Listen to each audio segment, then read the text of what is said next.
Ya, kita mulai saja. Alhamdulillah alladzi arsala rasulahu bil huda wa dinil haq liyudhhirahu 'ala dini kullihi wa kafa billahi syahida. Wa asyhadu an la ilaha illallah wa asyhadu anna Muhammadan abduhu wa rasuluh, amma ba'du. A'udzu billahi minasy syaithanir rajim. Wala tu'tus sufaha'a amwalakumul lati ja'alallahu lakum qiyama warzuquhum fiha waqsuhum wa qulu lahum qawlan ma'rufa wabtalul yatama hatta idza balagun nikah fa in anastum minhum rusdan fadfa'u ilaihim amwalahum wala ta'kuluha israfan wa bidaron ayyakbaru wa man kana ghaniyan falyasta'fif wa man kana fakiran falyakul bil ma'ruf fa idza dafa'tum ilaihim amwalahum fa ashhidu alaihim wa kafa billahi hasiba. An-Nisa ayat 5 sampai 6. Ini oleh para ulama tafsir ya, dimuat dalam tafsir ahkam. Tafsir ahkam itu ayat-ayat Quran yang bertalian dengan hukum. Saya kasih judul Jadilah Wali Cerdas. Cerdas dalam segala hal.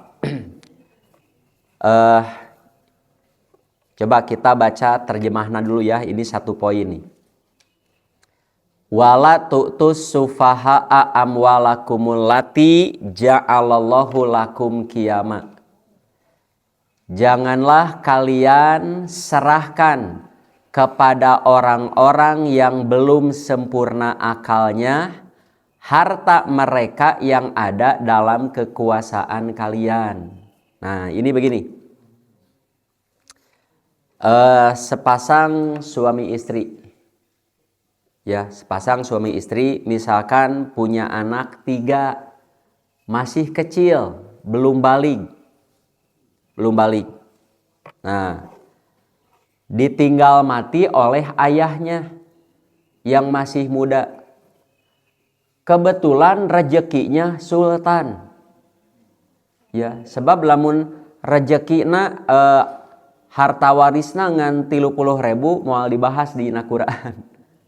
Ya, ini warisannya ayat 30 miliar ya. Ya, jadi seorang meninggal punya istri, anaknya masih kecil-kecil. Nah, di kita kalau seorang suami meninggal punya banyak harta, ada istri, ada anak, misalkan ini juga punya saudara. Si mati ini punya saudara, punya orang tua. Pertanyaan saya, biasanya uang itu dipegang oleh siapa setelah mati? Biasanya oleh istri si mati. Nah, di Islam sebetulnya oleh keluarga suami. Ya. So ini nih. Ini misalkan si matinya nggak punya ibu bapak lah, tapi punya saudara. Si mati ini punya adik, punya kakak. Ya. Anaknya 1 laki-laki, 2 perempuan. Saudara itu ahli waris. Tapi mereka tidak akan mendapat bagian waris selama si mati masih meninggalkan anak laki-laki. Ya, meninggalkan anak laki-laki. Berarti warisannya hanya untuk istri dan anak-anaknya. Istri dapat berapa? Berapa? 1/8. Istri mah kalau tidak 1/4, 1/8. 1/4 kalau si mati tidak meninggalkan anak. Karena ada anak 1/8. Wio 1/8 ge kan hartana aya 8 triliun. Nya lamun ngalamun ulah kagok kayak orang tarik. CBG lamun uangnya aya 8.000 moal dibahas ini.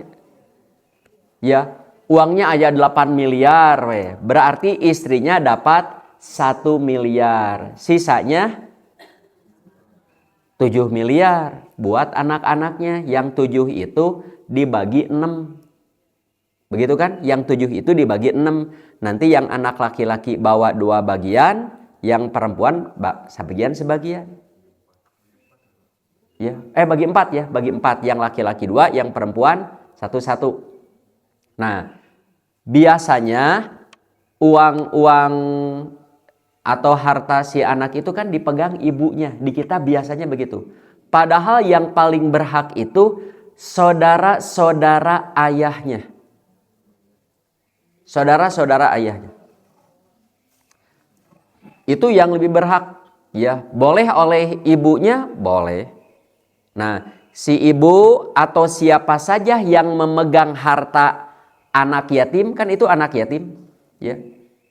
Nah, itu jangan dulu diserahkan karena mereka masih sufaha. Ya. Apa sufaha itu? Sufaha tuh, nah di sini ada catatan footnote di bawah. Orang yang belum sempurna akalnya teh 1, anak yatim yang masih belum balig. Sebab kalau sudah balig, sudah bukan yatim. Ya. Nggak boleh Bapak Ibu buka rumah yatim, tapi khusus mahasiswa. Eta mah sanes yatim geus jalebrog atuh. Ya. Yatimah SD lah, oke lah. Rumah yatim, anak-anaknya SD. Sebab kalau sudah dewasa tidak boleh disebut yatim. Yatimah ditinggalkan ayah belum balig. Nah, supaha juga bisa berarti orang dewasa, tapi yang tidak dapat mengatur harta bendanya. Ya. Seperti Bapak, begini nanti ngeremet pikirnya begini. Bapak punya anak-anak sudah dewasa, malah sudah beres kuliah. Setiap anak saya sudah siapkan 1 kapling tanah misalkan. 1 kapling tanah. Anak saya 4 sudah disiapkan. 1 kapling tanah dan uang untuk membangunnya. Ya. Kalau Bapak belum tahu bahwa anak ini belum mapan memegang uang, jangan dulu diserahkan. Sama Bu, seorang istri pun ya megang harta anak-anaknya nih. Seorang perempuan pegang harta anak-anaknya. Hasil peninggalan suaminya. Yang 7M tadi.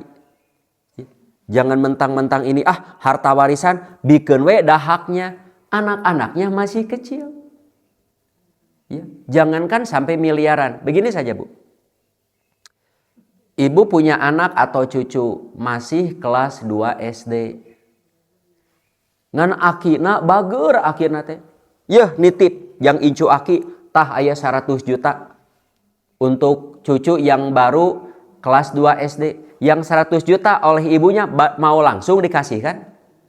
Enggak lah. Dipegang, diatur sesuai kebutuhan dan keperluannya. Nah nanti sama dengan begini. Ngeramet pikirnya begini. Kalau kita aktif di dunia yayasan, perkumpulan, organisasi, kepada para ketua, jangan coba-coba mengangkat bendahara yang loba hutangnya. Ya. Nih ada orang banyak utangnya kesana kemari, kabelit ke utang, diangkat jadi bendahara. Wah atuh beak duit yayasan.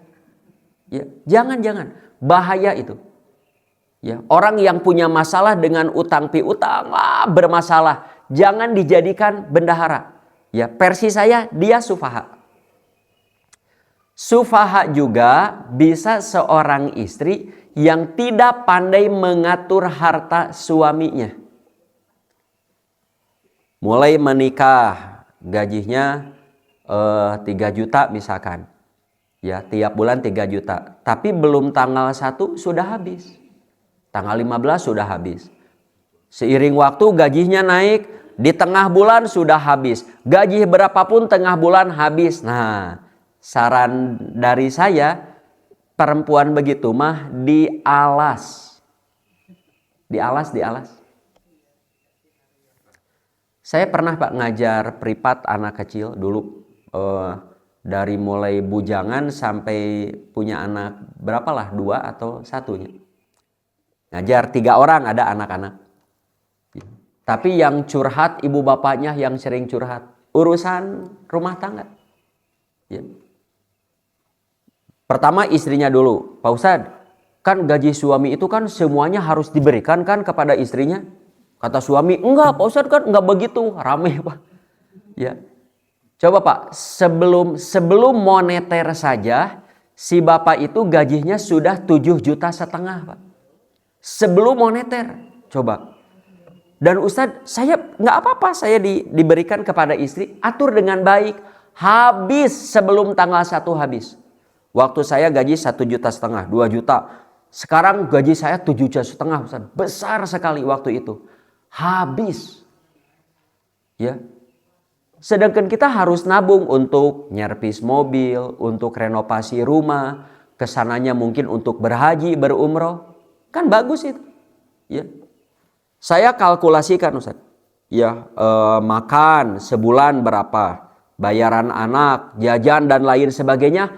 Paling besar itu antara 4,5 juta sampai 5 juta dulu. Kan ada sisa 2,5 juta ditabung, habis. Malah banyak orang kredit. Naragih ke istrina. Nah gimana iya cicilan iya, mana cicilan iya. Wah Ustaz repot. Ya, boleh dipegang suami, itu harus dipegang suami. Harus dipegang. Bahaya begitu. Ya. Jadi istri yang begitu wayahna dialas.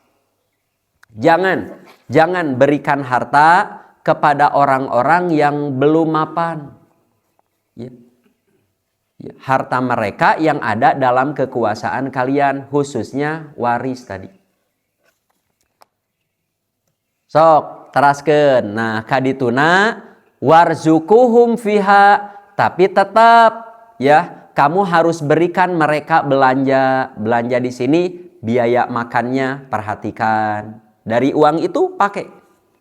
Ya, dipakai. Waksuhum fiha, belanjakan pakaian dari harta itu. Nah, jangan lupa juga waqulu lahum qaulam ma'rufa. Walaupun mereka supaha belum mapan pikirannya, ucapkanlah kepada mereka ucapan-ucapan yang baik. Tong kieu tah.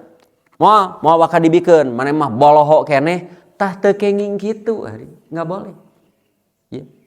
Apalagi dia sudah dewasa tapi memang belum mapan kalau memegang harta banyak, ulah dikitukeun. Boloho ka maneh mah balegug maneh mah, aduh itu tidak boleh.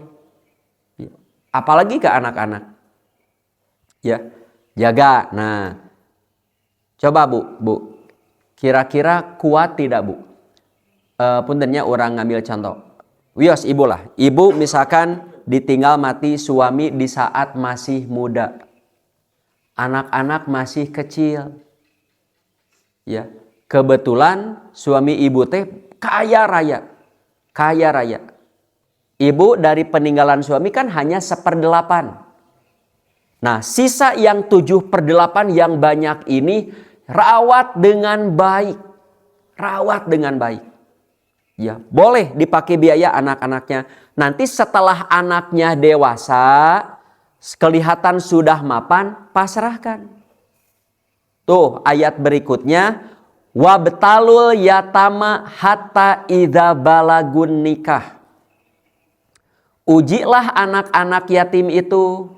Nanti yang mengurusnya bisa ibunya, bisa pamannya, bisa uaknya, bisa nenek kakeknya, bisa juga ayah dan ibu angkat di panti asuhan. Ya.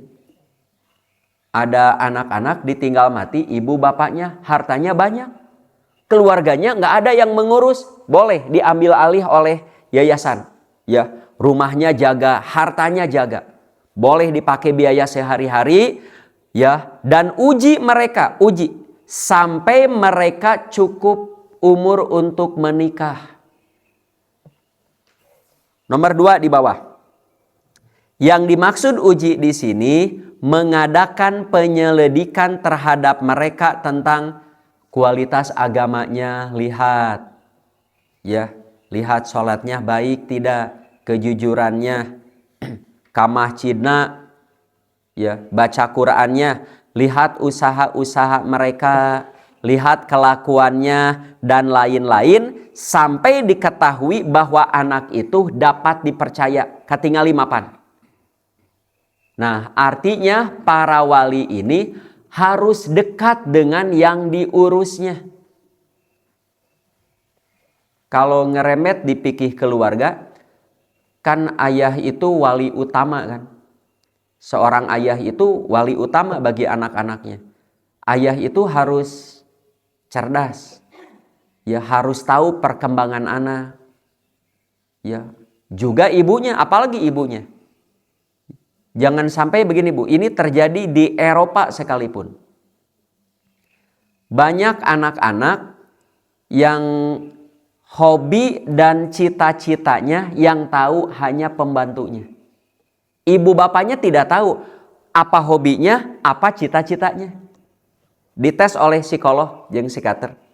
Anak-anak ditaros. Kamu hobi makan apa? Permainan apa? Dan cita-cita kamu apa? Ditanya. A, B, C. Ini hobi saya makanan, ini permainan, ini cita-cita saya. Ku psikolog ditanya ibu bapaknya, ditanya pembantunya, cing akur nu mana? Nu akur pembantuna. Kan mengerikan itu. Nah, di akhirat moal dihisab gitu. Ya. Jadi wali itu, orang tua itu wajib dekat dengan ayahnya, uji. Ayeuna bagaimana mau menguji? Dekat pun tidak. Ya, dekat pun tidak. Uji mereka sampai ya usia menikah. Wiosnya mengkol heula lah. Bapak Ibu ada yang masih punya anak bujang perawan? Ada ya, termasuk saya ada. Begini Ibu. Di kita banyak orang tua yang lupa. Mungkin termasuk saya. Orang tua di kita umumnya ya mengurus anak itu makan, pakaian, uang jajan, sekolah, kuliah, menikah. Begitu kan ya? Makannya terperhatikan, uang jajannya, pakaiannya, ya kuliah, dan sampai menikah. Dan kita lupa bagaimana mempersiapkan anak laki-laki kita jadi suami yang baik bagi istrinya. So, dari mana pelajaran itu? Ya. Mempersiapkan anak perempuan jadi istri yang baik bagi suaminya. Kesananya bagaimana mempersiapkan anak laki-laki kita jadi ayah yang baik. Ya, ari sakola di sekolah sekuler. Waduh, Pak. Ya.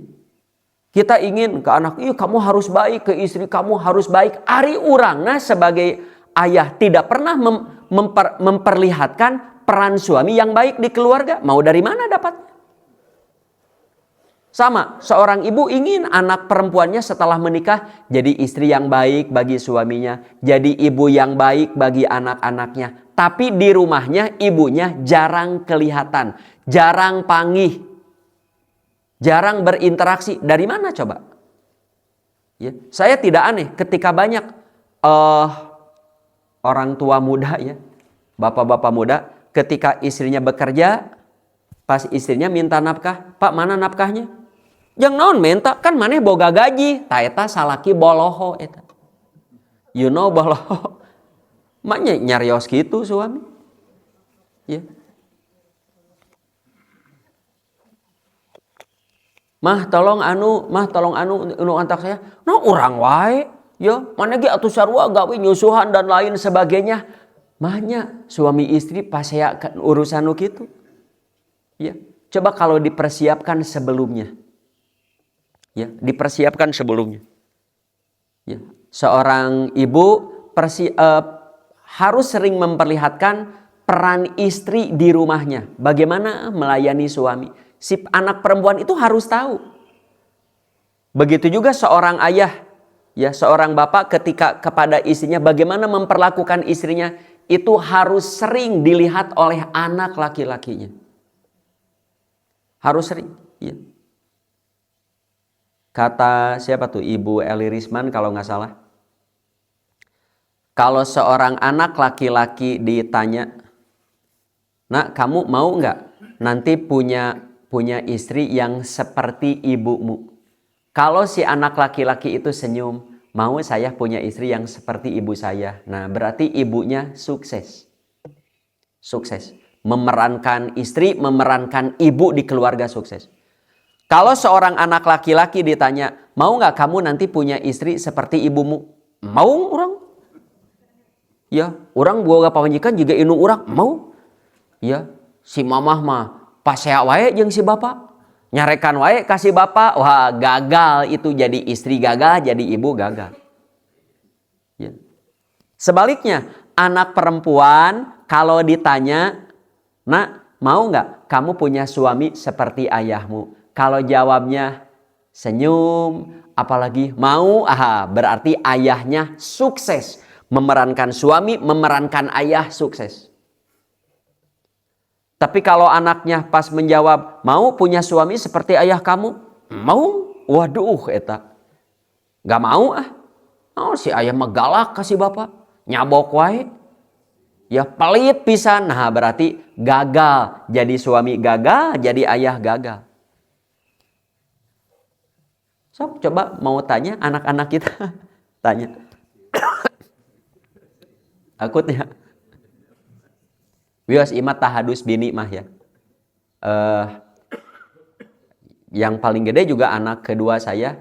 Saya tidak bertanya. Hanya dia ngomong ke ibunya. Ke ibunya. "Bu, abi mah hayo teh gaduh suami jiga si bapak. Dan saya ingin setelah menikah seperti ibu."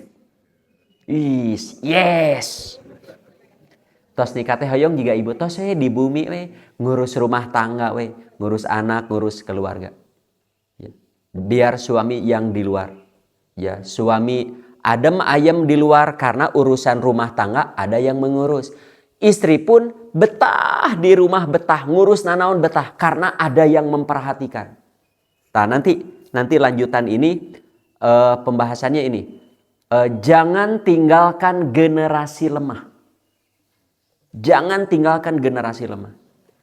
Ya, itu kan seabreg tugas para ayah.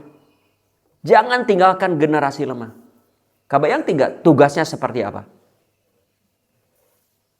Sok, lajengkeun deui. Nah, para hadirin hadirat rahimakumullah. Tuh, kadituna fa in anastu minhum rusda. Ya. Jika kamu sudah tahu menurut kamu bahwa mereka sudah rusda. Rusda teh sudah pandai memelihara katingali mapan ya budak teh sudah mapan. Ibadahnya bagus. Ya, punya barang, punya apa teh apik. Sudah usia menikah, apalagi sudah menikah, mapan, harta warisan yang dulu dipegang masih banyak, sisanya fadfa'u ilaihim amwalahum, pasrahkan semuanya. Nah, ini sisa uang warisan ayah kamu, ini kendaraannya, ini tanahnya, ini perusahaannya, kalau ada berikan. Nah, hanya masalahnya kalau wali di sana ibunya yang mengurus harta, sanggup nggak menyerahkan seluruh harta peninggalan sisanya? Sanggup nggak? Kalau sisanya ngan 70.000, sanggup lah. Sisanya 7 miliar, Bu.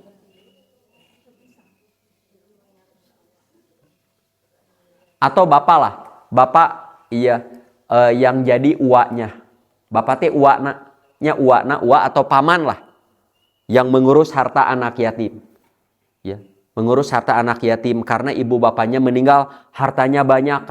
Ku urang teh jejehkeun we budak teh dari harta ini, jejehkeun.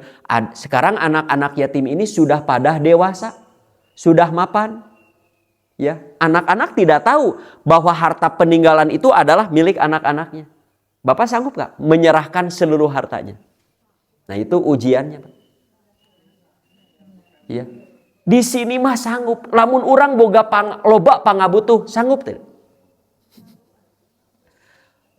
Ya, Pak, banyak yang tidak kuat. Banyak yang tidak kuat.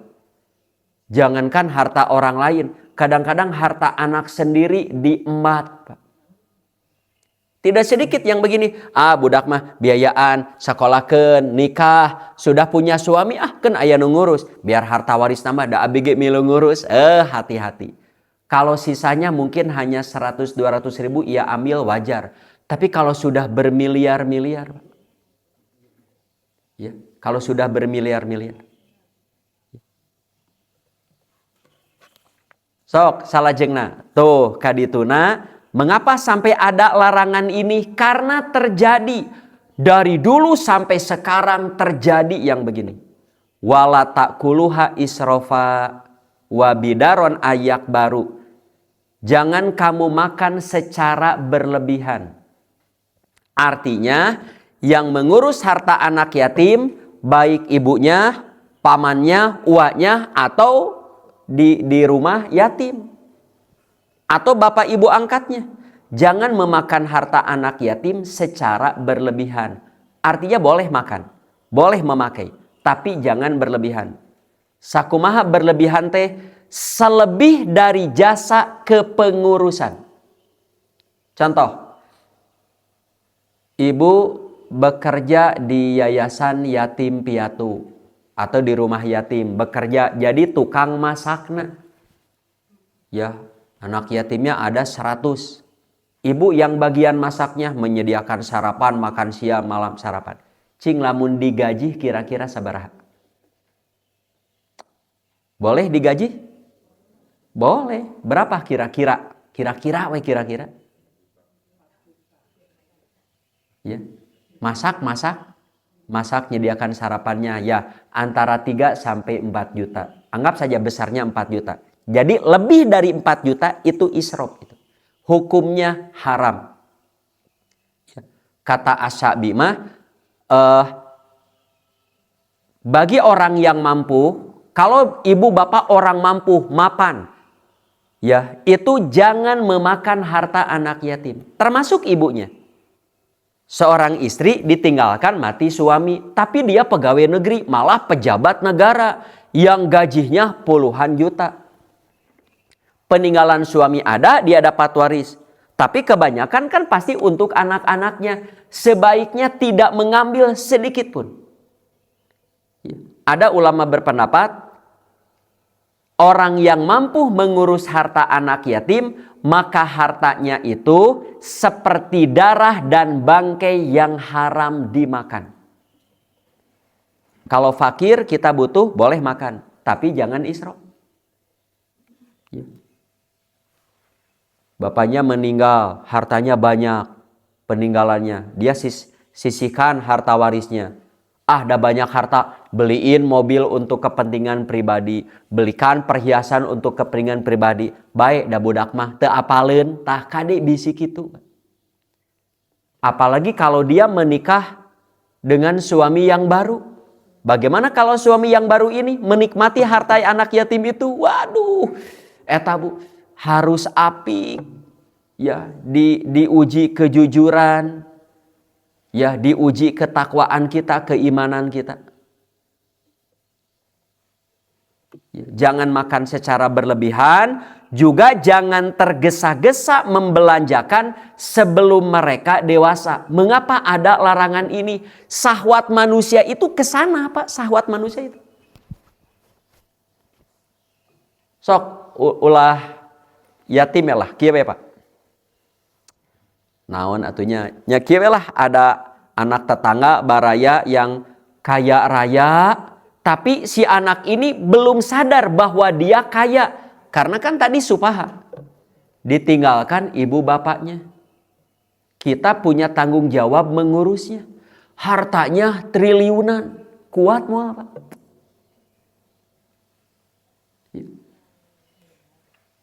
itu harus kuat. Anu teu kuat ulah. Aya di zaman Nabi sahanya mun telepat mah Abu Dar. Nabi sampai pesan Abu Dar, ya, kalau ada anak yatim kaya raya, saya pesan kepada kamu, kamu mah jangan mengurus harta anak yatim. Kamu lemah dalam mengurus harta, kamu lemah. Nabi sampai begitu. Ya, kamu jangan pernah. Nabi wae teu sanggupeun hari. Tapi Nabi mah lamun kieu, kalau ada anak orang yatim miskin ka dieu saya bantu. Tapi kalau anak orang yatim kaya raya, mangga urus oleh yang lain. Nabi itu menghindari. Khawatir sieun teu kuat. Kalau si yatim itu miskin, nah sok eta mah urus sae. Ini kaya raya. Selanjutnya tuh kesananya wa mangkana gonian. Ya, siapa yang mengurus orang yatim itu orang kaya, mampu. Fal yastafif, sebaiknya dia menahan diri dari memakan harta anak yatim. Ada ya, yang mengurus teh belum tentu orang lain, bisa ibunya sendiri. Bisa ibunya sendiri. Ya tadi, seorang istri ditinggalkan mati suami, anaknya masih kecil. Di kita biasanya yang mengurus ibunya biasanya. Itu yatim. Hati-hati. Jangan mentang-mentang ke anaknya sendiri dia manfaatkan hartanya. Boleh memanfaatkan tapi sesuai dengan jasa pengurusannya. Itu pun kalau si ibunya memang pas-pasan.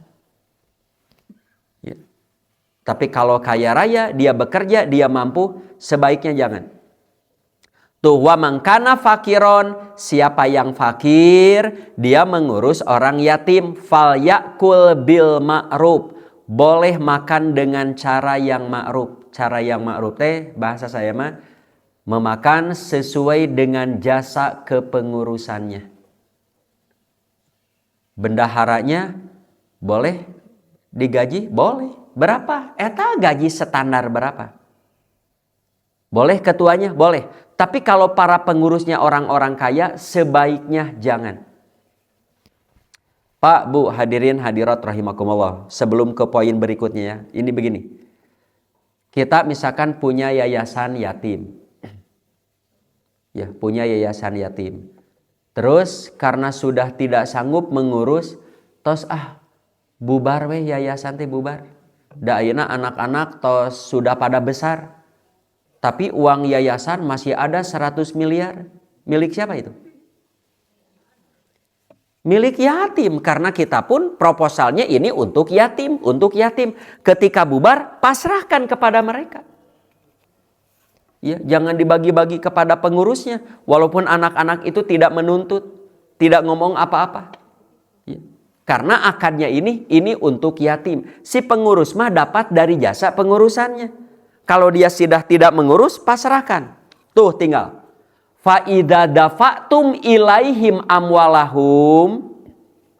Nah, ini urusan administrasi. Quran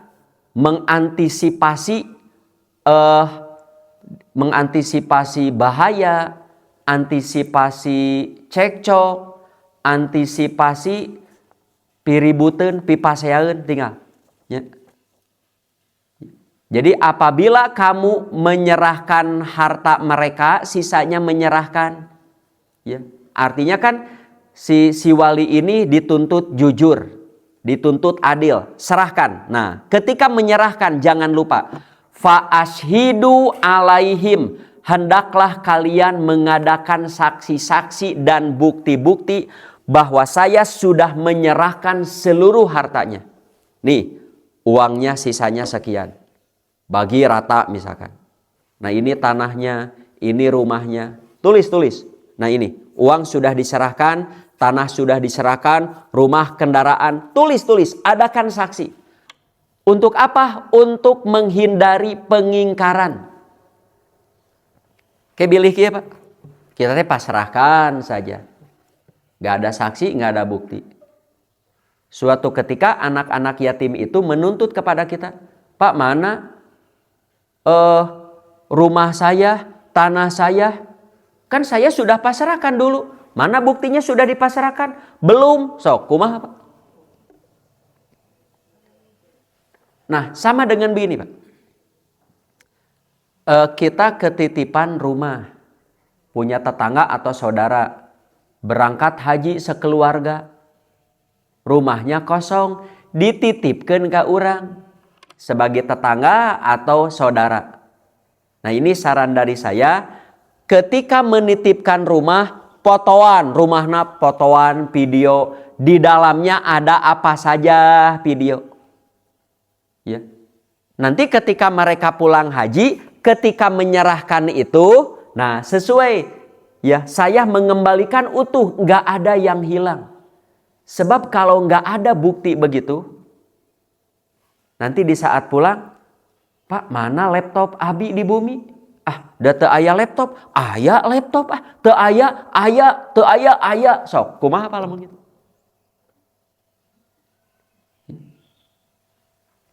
Aya handphone 2, TV itu 2, nah hilang 1, teu aya dah memang hiji, wah ribut itu, Pak.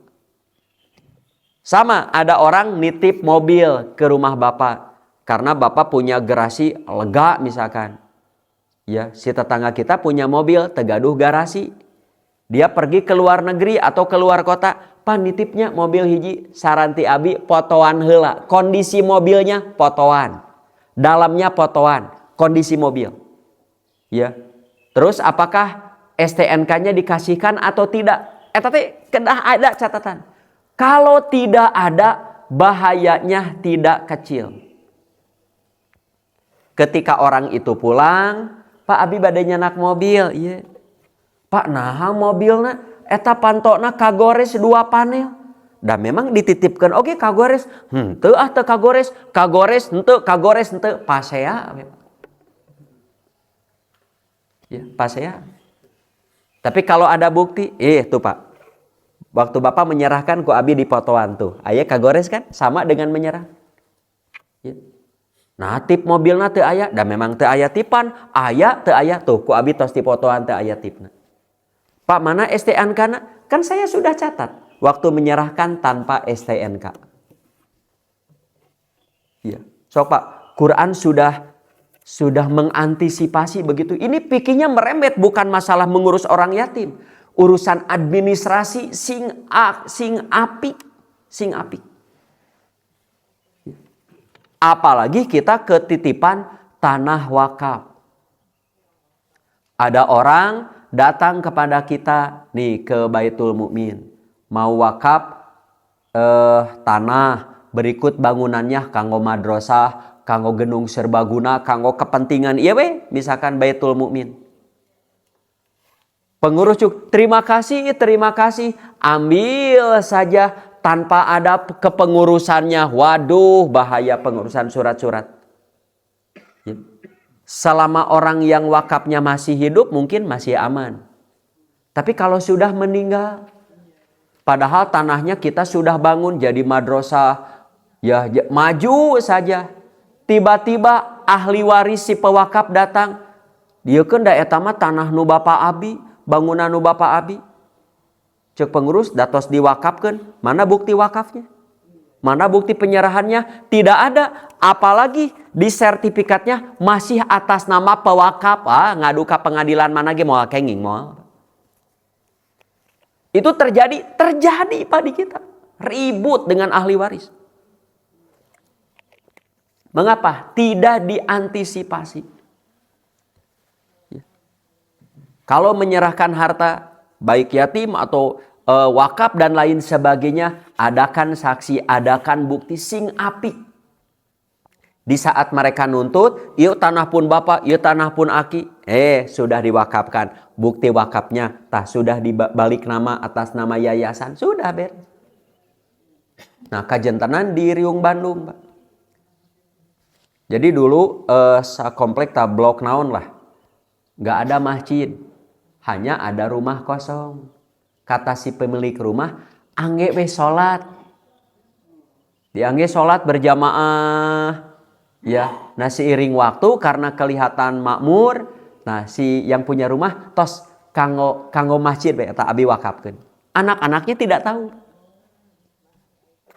Sudah dibangun masjid, sudah permanen masjidnya, masjid nih jadi masjid. Meninggal, ahli warisnya datang. Daya tama bumi pun bapak. Ya. Ku pengurus belum diurus, Pak. Ya, kumaha solusinya? Tinggal kieu we. Mau diambil oleh ahli waris atau mau pihak masjid? Kalau mau diambil oleh ahli waris, nah ganti bangunannya. Ganti oleh ahli waris. Silahkanlah tanahnya dan memang masih atas nama orang tuanya. Hanya ganti bangunannya. Ya. Nah mereka tidak sanggup. Nah kalau tidak sanggup berarti oleh pihak masjid. Beli tanahnya. Beli tanahnya. Akhirnya tos dibeli oleh pihak masjid. Ya. Tos karena tidak ada bukti ganti. Begitu. Ya. Tapi kalau ada bukti wakafnya begitu. Tak abi nu wakaf ka masjid buru-buru BBN, buru-buru BBN, buru-buru. Ya. Mengapa? Untuk mengantisipasi cekcok ribut. Ya. Fa ashidu alaihim amwalahum. Nah, ayat ini diujungi dengan urusan akidah. Wa kafa billahi hasiba. Sebenarnya cukup bagi Allah sebagai pengawas atas hidup kalian yang bermasalah. Allah itu Maha tahu. Administrasi jalankan dengan baik. Tapi Allah Maha tahu. Walaupun secara administrasi apik. Tapi Allah Maha apal. Siapa yang jujur. Siapa yang curang. Nih yang mengurus anak yatim. Data pengurusannya luar biasa. Sudah dipasrahkan harta. Tapi Allah tahu. Kalau dia curang tahu.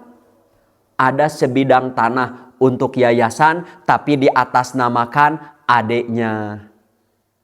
Ya. Ada mobil yayasan tapi diatasnamakan di apanya? Di STNK BPKB-nya atas nama istrinya. Kade. Allah Maha tahu. Walaupun kamu administrasi baik, tapi Allah tahu. Kalau kamu curang, Allah Maha tahu. Ya. Jadi bahasa saya mah, ulah atau punya kejahatan tersembunyi. Jangan gembira kalau keburukan terorganisir, jangan gembira. Ya. Wa kafa billahi hasiba. Allah itu Maha cepat menghisab ilmu manusia. Sababun nuzul. Bapak Ibu hadirin hadirat rahimakumullah. Ayat ini turun berkenaan dengan Sabit bin Rifa'ah dan pamannya. Bukan dengan ibunya. Karena dulu kalau ada seorang anak yatim punya ibu, punya paman, yang bertanggung jawab itu paman anak itu, bukan ibunya. Pak, di Islam ada boleh begini, Pak? Boleh ya. Ngan diurang pasti pipaseaeun. Seorang janda muda punya anak 2. Ya. Dia ingin menikah lagi, tapi si laki-lakinya sok nikah jeung abi, tapi abi ngurus da teu kuat atuh. Boleh si ibu ini pasrahkan ke keluarga suaminya. Mangga ini anak suami saya. Kamu yang bertanggung jawab. Abi mah bade nikah deui. Boleh, boleh. Karena yang wajib membiayai anak ini adalah keluarga suaminya, bukan ibunya. Ngan diurang pasti pi omongan. Boleh suami yang baru kalau mampu mengambil diurus oleh suami yang baru. Bagus, luar biasa. Sok, kalau ini diurus oleh ayah yang baru, diurus nepikeun ka jebrog. You know jebrog? Sampai besar, sampai bekerja, sampai menikah, maju ieu budak jadi sultan. Tuluy maut. Ayah angkatnya ahli waris bukan? Bukan, siapa ahli warisnya? Keluarga ayahnya. Nu teu ngurus teh. Tuh, ari ngurus embung, ari waris hayang kepret. Sembarangan. Kade Pak bisi urang. Bapak punya adik laki-laki meninggal dunia. Padahal budakna laleutik keneh. Bapak yang wajib mengurus. Bukan ibunya. Ibunya paling mengasuh urusan biaya menafkah keluarga ayahnya. Tadi urang teh eta teh terjadi perhatian. Tuh. Sabit dan pamannya. Ya. Itu terjadi ketika Rifa'ah wafat, meninggal dunia. Punya anak namanya Rifa'ah. Sabit ya. Sabit masih kecil. Pamannya Sabit datang kepada Nabi. Terus bertanya, Rasulullah, sungguh putra saudaraku alias keponakannya yatim dalam pengasuhanku. Kebetulan dia kaya raya hasil peninggalan ayahnya. Apa halal bagiku makan dari hartanya? Dan kapan aku menyerahkan sisa hartanya kepada anak yatim ini? Kapan? Boleh makan tidak? Nanti kalau ada sisa, kapan saya menyerahkan? Nah, turun ayat yang tadi. Kalau kamu kaya, jangan makan. Kalau kamu fakir, boleh. Tapi dengan cara yang ma'ruf. Jangan belanjakan diburu-buru, mengpengbudak keneh teu apalun belanjakun, jajan, touring, ulin, shopping, kepret ku malaikat begitu mah. Walaupun anak tidak nuntut. Cabi mah Pak, hese nu kuat ngurusnya kita. Hese. Saya pun belum tentu kuat, Pak.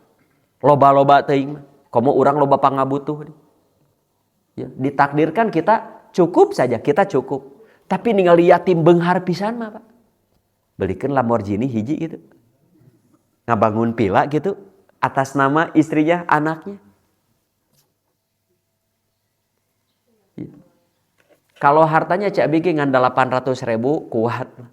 Ya kalau 8 triliun kumaha.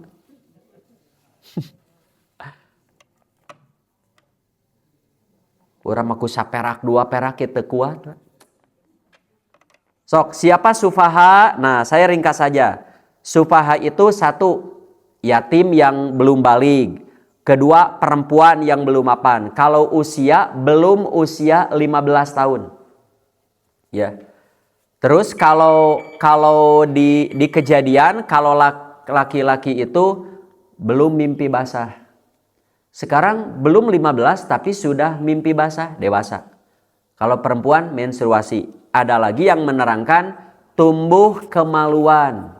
Hadisnya di halaman kedua Bu ada. Jadi di zaman Nabi ada yang membunuh, banyak yang membunuh. Oleh Nabi ditangkap. Sebelum dikisos, Nabi periksa dulu. Ada anak-anak terlibat pembunuhan. Sebelum dihukum kisos, Nabi lihat kemaluannya. Sebab tinggal usia ini 50-50. Ini sudah dewasa belum? Nah, yang belum tumbuh bulu di kemaluannya, Nabi bebaskan dari hukum kisos. Yang tumbuh bulu kemaluannya, Nabi hukum kisos. Begitu. Terus ke judul berikutnya di halaman kedua. Apabila anak sudah dewasa, kemudian jika menurut kalian mereka sudah cerdas, pandai memelihara harta api karena hartana, maka serahkan harta itu kepada mereka. Ya, jangan ada sisa, berikan semuanya. Jangankan yang kecil, yang besarnya pun berikan. Ya, diambil haram hukumnya. Ulama fikih mengatakan apabila seorang anak yatim telah mencapai usia yang membuat dirinya berlaku layak dalam agama dan hartanya, ia bebas dari al-hijr, larangan menggunakan harta. Ya, untuk itu semua harta yang berada pada tangan walinya wajib diserahkan kepadanya. Kapan boleh memakan harta yatim? Jangan kamu makan harta anak yatim lebih batas dari keperluan. Jangan pula tergesa-gesa membelanjakannya sebelum mereka dewasa. Allah melarang memakan harta anak yatim tanpa ada keperluan yang mendesak. Tergesa-gesa membelanjakan sebelum anak yatim itu dewasa. Siapa yang mampu hendaklah tidak mengambil sedikit pun dari harta itu. Malah kata As-Sa'bi itu, bahwa harta anak yatim bagi orang yang mampu sama halnya dengan bangkai dan darah yang haram dimakan. Bagi siapa yang miskin, boleh makan harta anak yatim secara patut. Saya bukan baca koran Pak, ini jamaah saya. Ustaz, saya punya saudara, hidupnya biasa-biasa. Semenjak jadi pengurus yatim, rumahnya semakin besar, mobilnya semakin bagus. Ya, saya tidak menuduh, tapi kenyataan begitu. Ada apa ini? Ya, jangan kita buka rumah yatim dengan niat untuk memperkaya diri, hati-hati. Silahkan buka anak yatim, buka ya kita buat yayasan untuk memakmurkan mereka, bukan untuk memakmurkan para pengurusnya.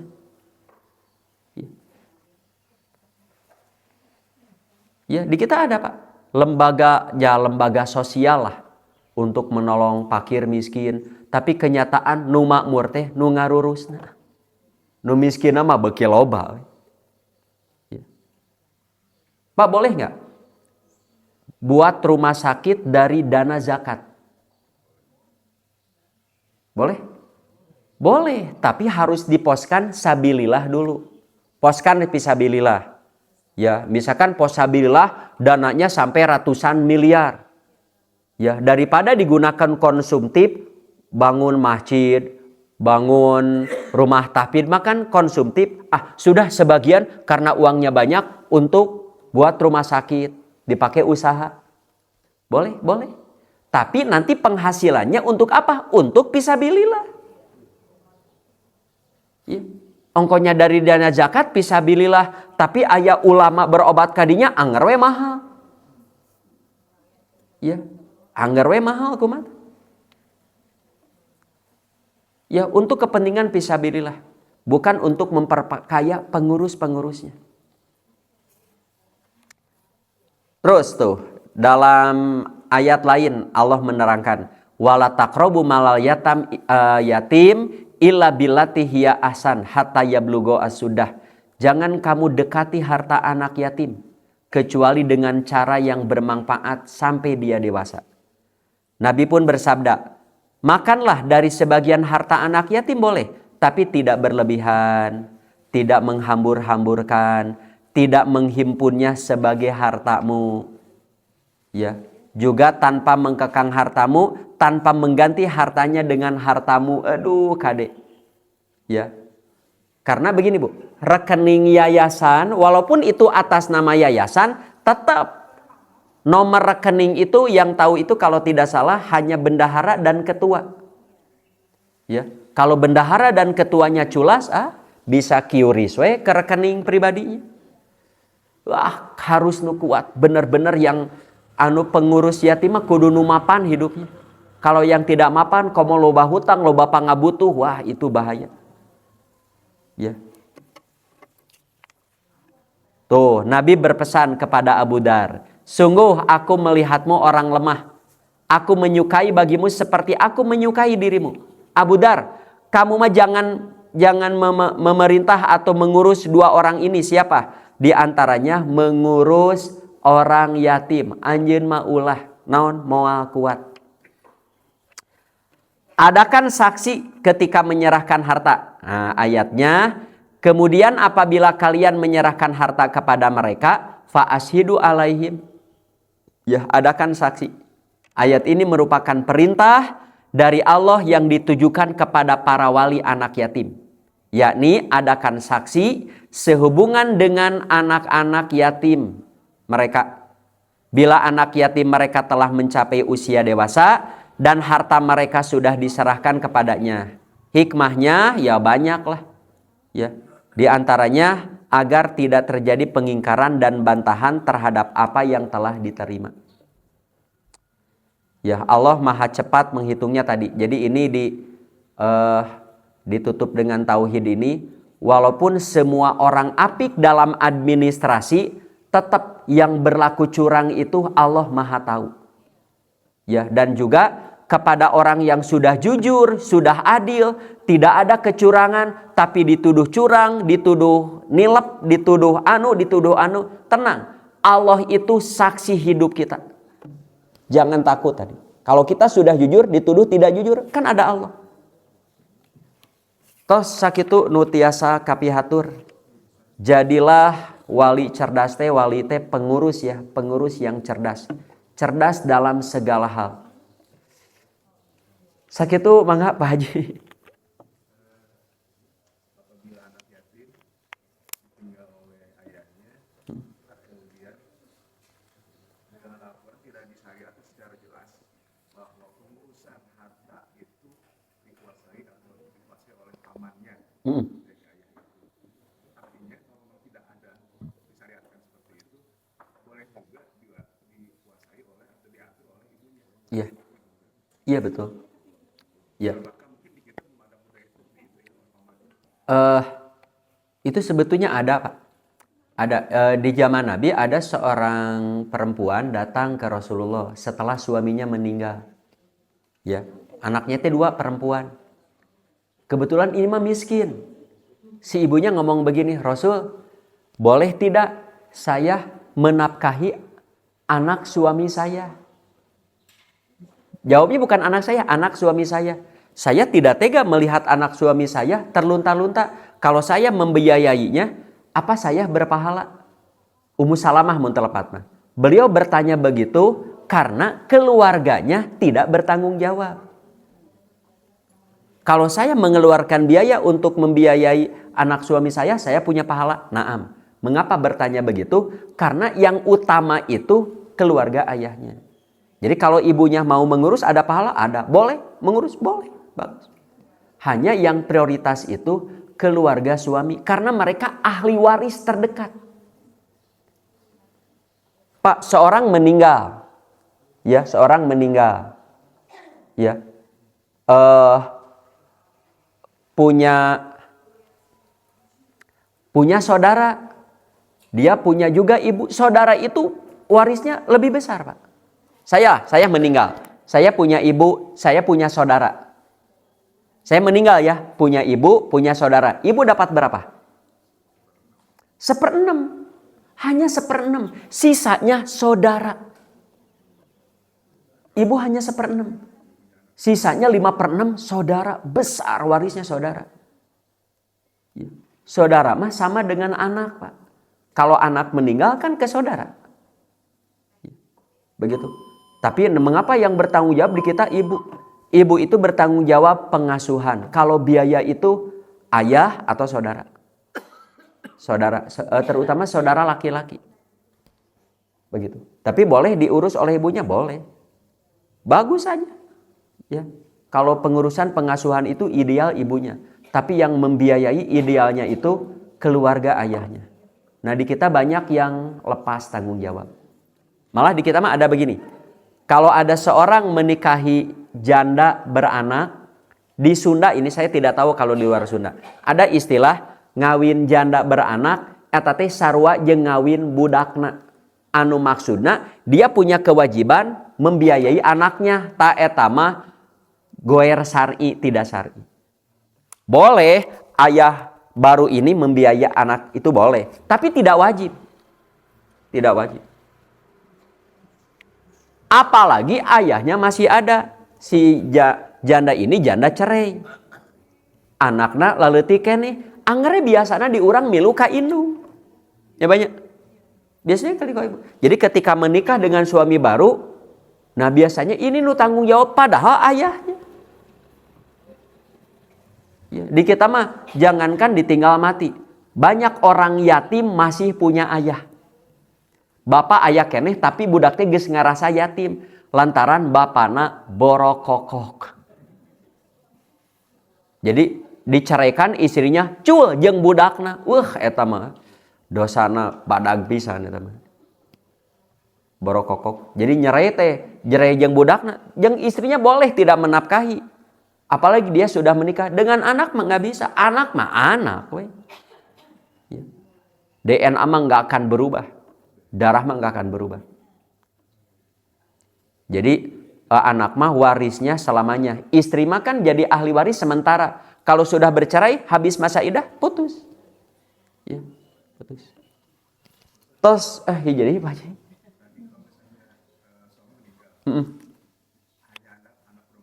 Iya. Iya, betul. Saudara si mati berarti ya? Iya. Misalkan saya meninggal dunia, saya punya istri, anak saya perempuan saja. Nah itu mah ada sisa. Istri 1/8, ini 2/3, sisanya saudara si mati alias paman anak ini. Nah nanti di edisi berikutnya dibahas Pak itu. Dibahas. Ya kalau ada anak laki-laki, termahjub saudara si mati. Tapi kalau nggak ada anak laki-laki, sisanya ke saudara. Saudara dari si mati, betul. Saudara dari si mati. Tapi kalau ada ibu bapak, ke ibu bapak dulu. Ada ibu bapak dulu. Ayah juga memahjub saudara. Jadi nggak ada anak, nggak ada ayah, baru saudara. Kalau ada ayah, saudara masih tetap termahjub. Begitu. Sakitu nu tiasa kapihatur, Bapak Ibu. Mohon maaf atas segala kekurangan kehilapannya. Aqulu qouli hadza wa astaghfirullah li wa lakum. Wassalamualaikum warahmatullahi wabarakatuh.